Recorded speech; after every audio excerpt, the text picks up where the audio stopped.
আপোনালোকে যদি চেনেলটো ভাল পায় লাইক কৰক, শ্বেয়াৰ কৰক, ছাবস্ক্ৰাইব কৰক।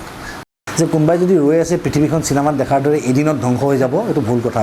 তিল তিলকৈ মৰিব লাগিব যদি আমি অলপ বুদ্ধিয়ক নহওঁ, যদি আমি গছ গছনি ৰোপণ নকৰোঁ, যদি আমি প্ৰকৃতিৰ বেলেঞ্চটো মেইনটেইন নকৰোঁ, যদি আমি চৰাই চিৰিকটি জন্তু জানোৱাৰৰ মাহাত্য আমাৰ জীৱনত নুবুজোঁ, যদি আমি এই ধৰণেই চলি থাকোঁ যিধৰণে আমি এতিয়া চলি আছোঁ, আমি পানীৰ অপচয় কৰোঁ, অপব্যৱহাৰ কৰোঁ, আমি ইলেক্ট্ৰিচিটিৰ অপব্যৱহাৰ কৰোঁ, কাগজৰ অপব্যৱহাৰ কৰোঁ, আল্টিমেটলি এই গোটেই লোডটো গৈ পৰে ইক'চিষ্টেমত। ইক'চিষ্টেমটো চৰকাৰৰ নহয়, চৰকাৰ যেনেকৈ আমাৰ, ইক'চিষ্টেমটো আমাৰ, পৃথিৱীখন আমাৰ।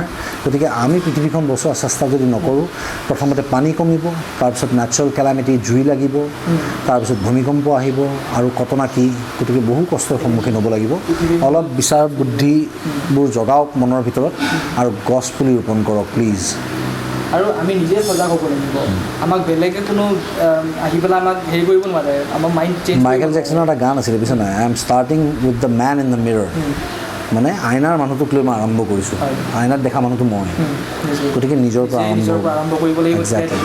আৰু সেই মই শব্দটো আহিছে একেই শব্দ মাৰ দৰে, বন্ধ মুখৰ পৰা খোলা মুখ, মা মা মই। গতিকে প্ৰথম শব্দ আৰু প্ৰথম মই, সেইকাৰণে সদায়। গতিকে নিজৰ কথা আগে নিজৰ পৰা আৰম্ভ কৰিব লাগিব সকলো বস্তু।